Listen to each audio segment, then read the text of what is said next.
Hi everyone! Today I'm going to be showing you how to make this witch hat wreath. I'm sure you're sick of watching me make witch hat wreaths, but this one's a little bit different. It's using that very highly sought after frame from Dollar Tree. I did manage to find a few. So after staring at it for a couple of weeks, I finally figured out what I wanted to do. And I also used this really adorable little sign from Dollar Tree, and this is creepy cloth from Dollar Tree. Some of the ribbon is from there, and then the mesh is from Joann Fabrics. So if you want to see how I made this, then keep on watching. So for this project, you're going to need one of these witch hat forms from Dollar Tree for $1. I did not realize just how massive those are until I actually saw them in person. So you'll need one of those. I'm also going to be using this Happy Halloween sign from Dollar Tree, and this is block tabletop decor, but we're going to use it. I also have some of these bats from Dollar Tree. Some of these glitter pumpkins from Walmart. There were 8 in a bag for $2.98. Also going to be using this creepy cloth from Dollar Tree. I've used this to make witches' hats in the past, so we're going to use it again for this one. These 2 rolls of mesh are from Joann Fabrics, just because we want a larger mesh to help cover this. So this is the gray and white plaid. These are currently buy 1 roll get 3 free at Joann Fabrics, so that's 4 rolls for $9.99, which is a great deal. So I have this one with jute down the middle, this one, and then I have 3 different ribbon. This is a black sparkly one from Dollar Tree. This is one from Joann Fabrics. This is also one from Joann Fabrics.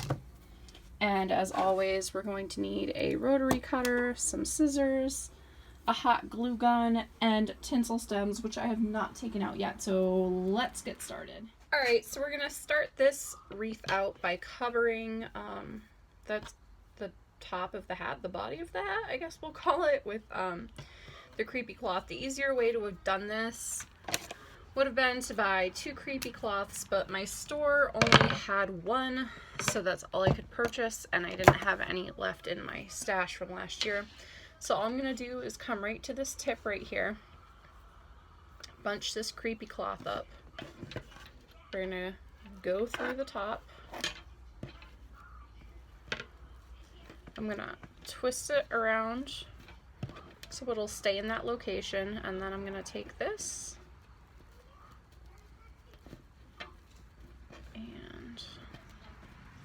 hold it down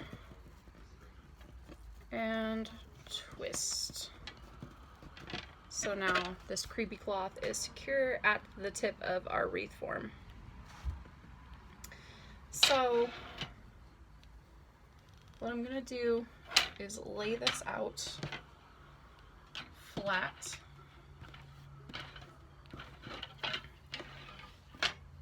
And I'm going to take my glue gun and just go lightly down the edge of this, the brim of her hat. And I'm gonna do the same thing with the tinsel stem. I'm actually gonna cut this in half. This is really small, but I'm gonna cut it in half again, and that's really all you need. And I'm just gonna find this little space right here where her body of her hat starts, and I'm gonna go right in the corner, go through the creepy cloth under the bar of the brim, and then cross it on the body of the hat bar. I've gone ahead and cut 12 strips of this plaid gray one at 10 inches a piece. So we're gonna need 6 bundles of this all together, so 2 pieces per bundle. So we're gonna Ruffle Method this, which is basically just taking your fingers and walking it up the mesh. Turn this up just a little bit. And usually we would use pipe cleaners half the size, but we're going to use a full size one this time because the brim of this hat is kind of tricky. So all I've done is put my pipe cleaner over where I was pinching, and I'm going to bring it up. Here it is out the bottom, and twist. And whatever way the fat parts end up, see how this part right here has nothing, but this way does.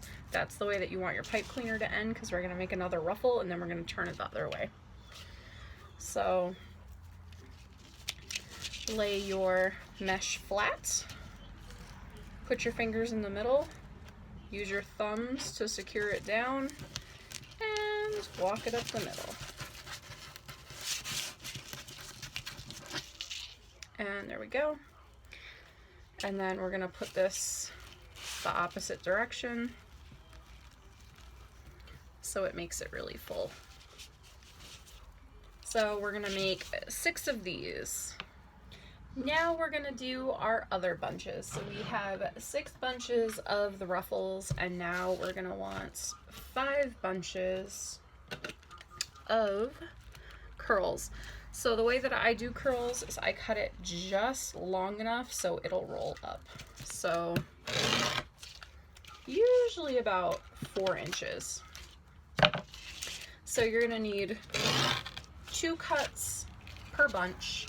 So you will need 10 cuts of this big orange.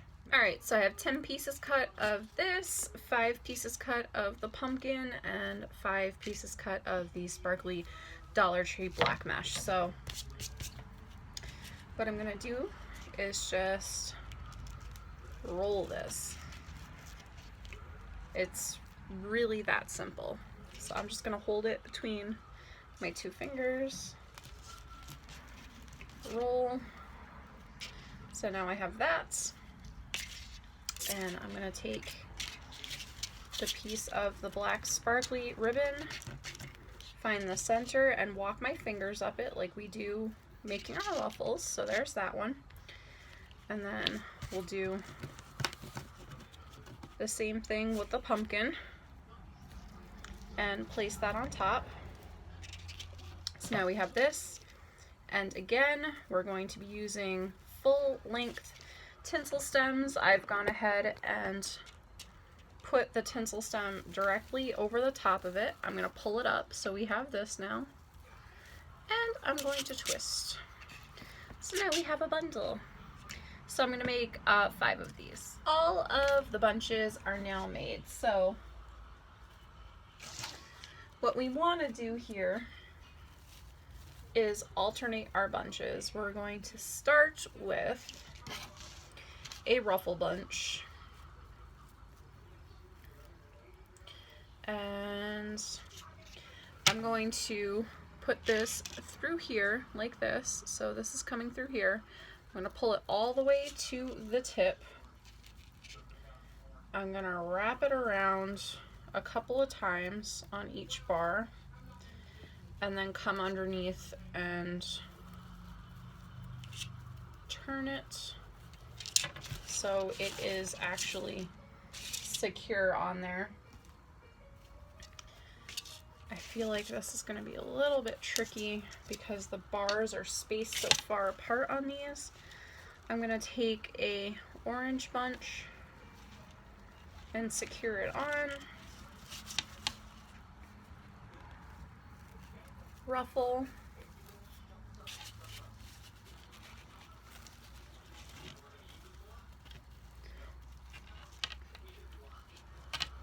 Basically, I'm just doing this the same way that we would use the 2 center bars when we do a circular wreath. And trying to get this as secure as possible. I don't really like the way that they made this. They should have put a bar down the middle as well, but they didn't, so I'm just gonna have to work with what we have. When you come to the part where the creepy cloth is, you'll just go through it with your tinsel stems. It's not going to hurt anything.